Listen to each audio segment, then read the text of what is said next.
Yeah. I'm actually going to introduce Dan Evans first. Dan is actually a great colleague, and I told him last night he's been a mentor to me throughout the process of building VP.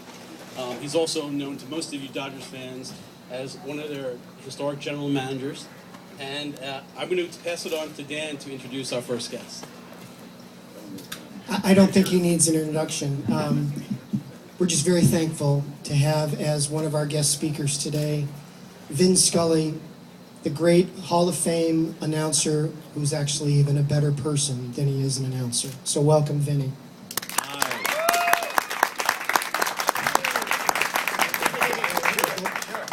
Now, folks, we're going to make this a timed element. Vin has a pre-taping that he has to do for tonight's ball game. So what we'll do is we're going to ask a couple questions, then we're going to open it up to the public.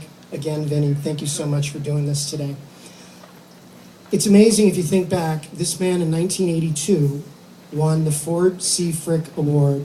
He was honored as the recipient of the award for his contribution to baseball. How many people are honored midway through their career? It's pretty remarkable.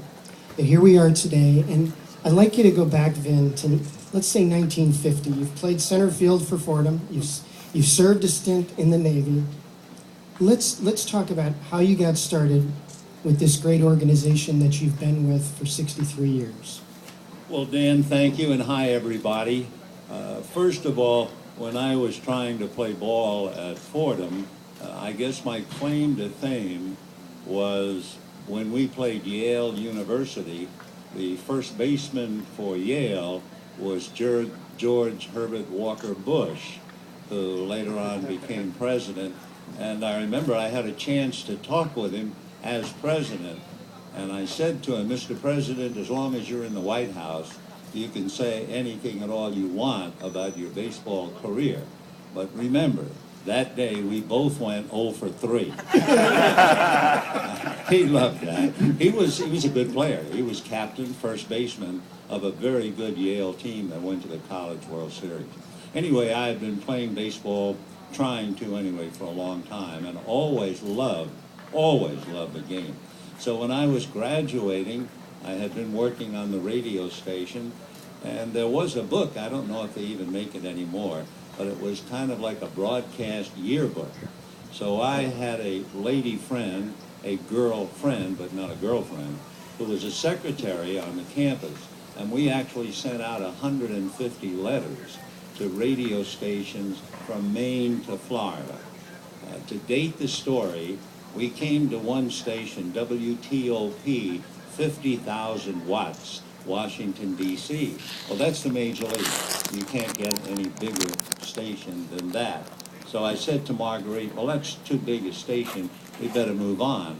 And she said, it's only going to cost another 3-cent stamp. Today it would be a big deal. But a 3-cent stamp, and that letter to WTOP was the one response where they asked me to actually send some tape. Actually, it was a great big acetate. And after I sent it, they then called back. I had been working at the university, and they called back and said, we don't hire sight unseen.